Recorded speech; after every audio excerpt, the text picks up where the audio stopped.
Good morning mga classmates. Welcome to Mrs. Robby Channel.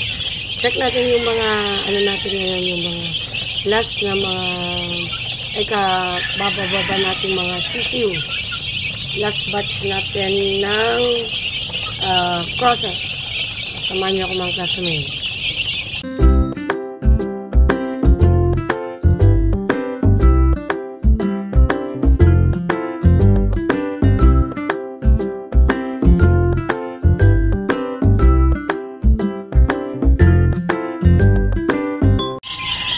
Mga classmates, mga natin 5 days old mga sisiw natin. Ito yung last batch natin ng process. Nagdagdag ako ng 2 kainan kasi hindi sila magkasya. Ngayon dito yan kabila.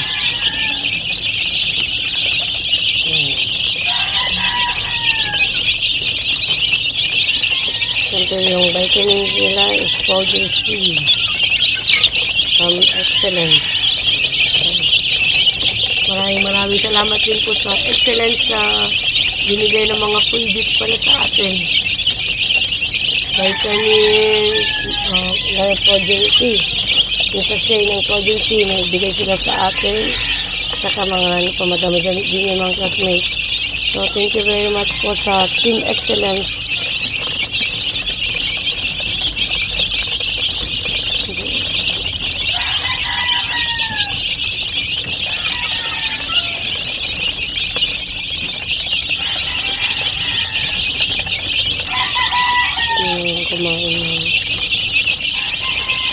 Mga classmates, pinapatayan na natin sila ng ilaw. Ngayong umaga ko lang inon yun. So wala pang araw, medyo madilim konti dito. May ilaw sila habang kumakain. Pero yan, ino-off na namin yan paggabi mga classmates. So ito na lang natitira itong ating heater. Heater na lang ginagamit namin. Tapos tinatakpan namin ito ng itong sa taas. Kasi ganyan siya. Open pa rin siya. Tinatakpan lang namin ng tela.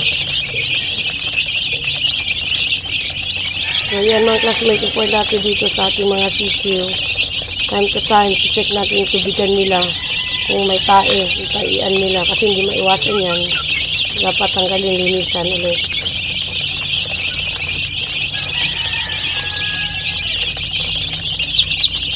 Hindi rin namin binababad mga classmates yung pagkain nila yan. Pag ubos na nila yan, tatanggalin yung kainan. Tapos, ibabalik na naman ulit. Pag gutom na naman, pag mag-ingay na naman, lagyan na naman ulit. Para hindi sila maumay.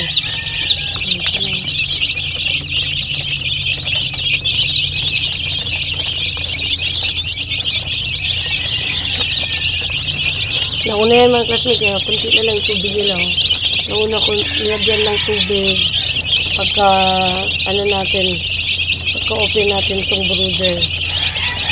So, yan, paggabi lang namin nilalagyan itong brooder ng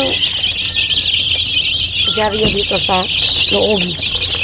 Pero paggabi dun ngayong umaga sa baba na.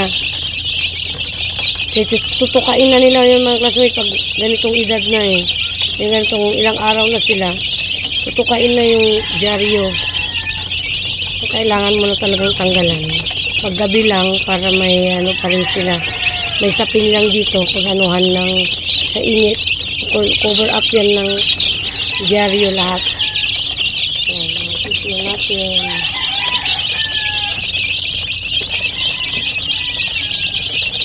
Ito mga classmates yung natin.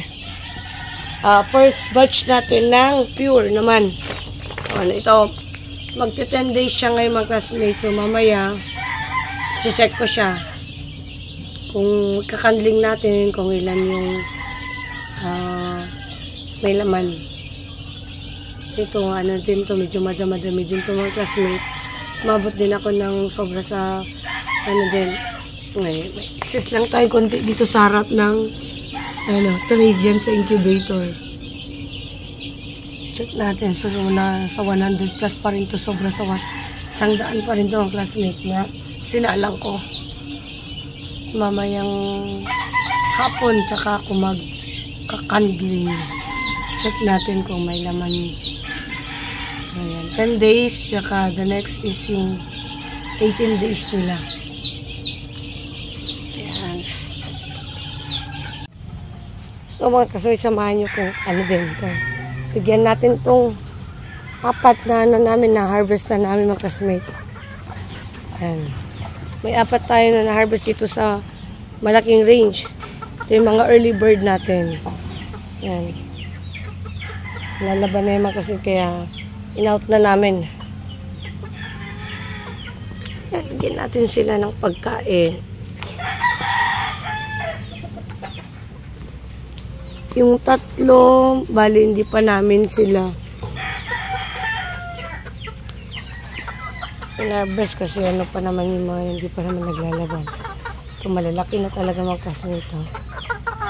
Kailangan na natin silang i-hardening pen yan.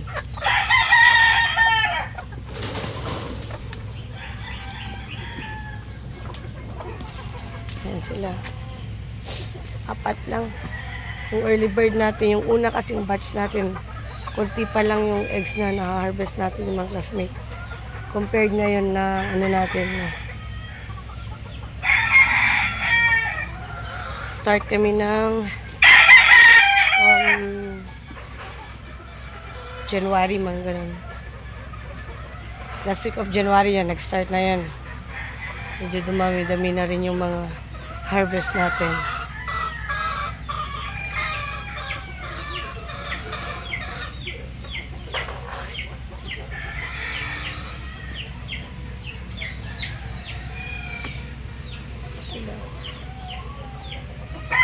So, ang lahat to sabay-sabay to eh. Isang batch lang to ang classmate.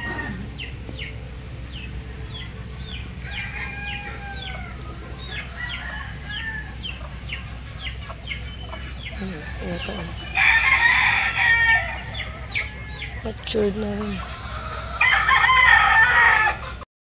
So, yun lang ulit mga classmates. Maraming salamat po. God bless po at mabuhay po lahat ng sabongero.